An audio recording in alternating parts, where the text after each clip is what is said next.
ఎడారిలో సెలయేర్లు మే 3. ఆ దినమున యెహోవా నామమును బట్టి ఆయనకు ప్రార్థన చేయు వారందరూ రక్షింపబడుదురు. యోవేలు గ్రంథం 2వ అధ్యాయము 32వ వచనం.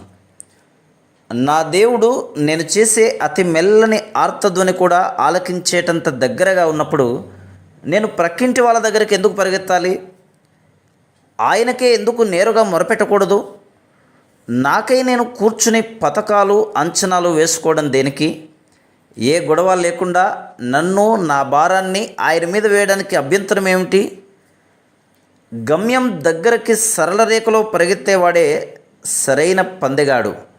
అలాంటప్పుడు నేను అటు ఇటు పరిగెత్తడం దేనికి? సహాయం కోసం మరెక్కడో వెతికితే నాకు మిగిలేది నిరాశ తప్ప మరేమిటి? అయితే దేవుని దగ్గర నాకు అన్ని సమస్యల నుండి విడుదల దొరుకుతుంది. ఆ నిశ్చయతను ఆయన నాకు ఇచ్చాడు. ఆయనను పిలిచి సహాయం కోసం అడగవచ్చునా లేదా అని కనుక్కోనక్కర్లేదు. ఎందుకంటే ప్రార్థన చేయు వారందరూ అనే మాట అంతులేనిది. వారందరూ అనే దానిలో నేను కూడా ఉన్నాను. అంటే దేవుణ్ణి అడిగిన వాళ్ళు ఎవరైనా అందరికీ అది వర్తిస్తుంది.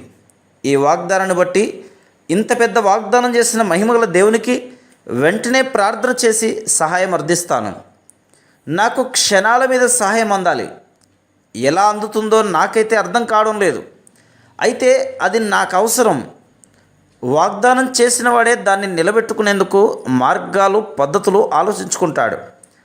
నా పని కేవలం ఆయన ఆజ్ఞకు లోబడమే. ఆయనకి సలహాలు ఇవ్వడానికి నేనెవరిని?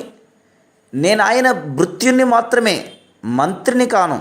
మొరపెట్టడమే నా వంతు, విడిపించడం ఆయన పని. Praise the lord.